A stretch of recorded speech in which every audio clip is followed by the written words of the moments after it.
Kalau Pak Prabowo dengan Ibu Mega secara personal kan tidak ada masalah.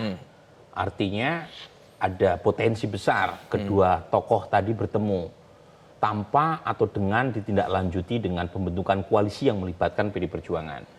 Dan menurut saya pertemuan tokoh politik siapapun itu penting untuk memberi sinyal kepada publik bahwa betapapun terjadi perbedaan aspirasi dan kontestasi elektoral itu tidak menutupi buat tokoh-tokoh tadi untuk bersilaturahmi. Itu penting ya, terutama healing pasca pemilu ya. Tetapi lagi-lagi yang menjadi titik panas ya, potensi pertemuan tadi terjadi atau tidak itu terkait dengan posisi Pak Jokowi. Karena posisi Pak Jokowi hari ini itu diletakkan dalam posisi yang sangat diametral dengan Ibu Mega dan PD Perjuangan.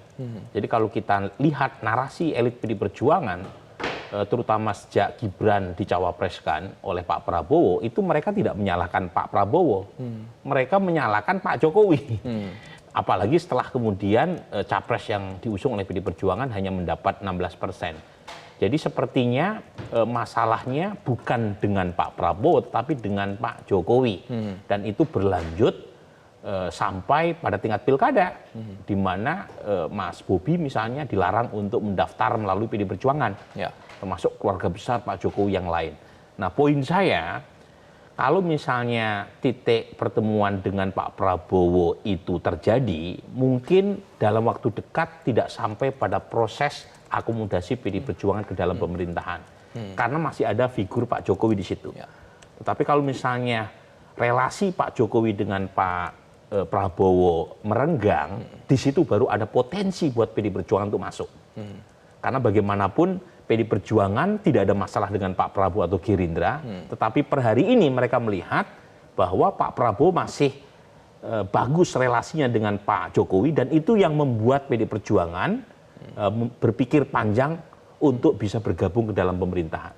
Dan jangan lupa sebagai highlight ya, dalam konteks pembentukan koalisi di Indonesia itu seringkali tidak didasarkan pada faktor ideologi. Ini karena proses pembentukan sistem kepartean kita dan perilaku elit politik kita itu nir ideologis. Jadi yang terjadi lebih bersifat personal, chemistry.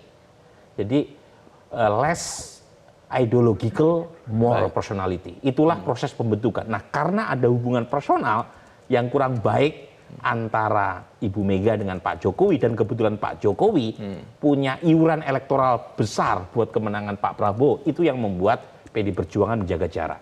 Tapi kalau misalnya Pak Jokowi setelah 20 Oktober 2024, setelah beliau tidak lagi menjadi presiden, itu posisi tawar PD Perjuangan kan jadi lebih tinggi, karena bagaimanapun PD Perjuangan menang kan dalam Pileg 2024 kemarin, meskipun suaranya turun. Dan itu mungkin bisa yang menarik justru setelah tanggal 20 Oktober. Jadi bagaimana relasi ketiga tokoh ini, Pak Jokowi, Pak Prabowo, Ibu Mega. Ini kan relasinya seperti hubungan cinta segitiga. Ya. Jadi kalau misalnya terjadi perubahan, PD Perjuangan bisa masuk. Tetapi dalam waktu dekat, sepertinya PD Perjuangan tetap berada di luar. Dan itu sesuai dengan harapan kita bersama, supaya PD Perjuangan komit sebagai oposisi. Baik, tapi nanti saya akan tegaskan ke Mas Burhan, kalau kita menerka, artinya seberapa besar nanti potensinya kalaupun nanti PDIP itu masuk. Kalau ke Mbak Titi, kita lihat kan PDIP ini kan juga menang di pilegnya. Akankah ideal ketika misalnya pemenang pileg, suaranya terbanyak di DPR, kemudian juga masuk ke dalam pemerintahan, ini akan jadi seperti apa nanti? Tapi kita akan bahas Mbak Titi dan juga Mas Burhan usai jeda berikut ini. Tetaplah bersama kami pemirsa di Breaking News Metro TV.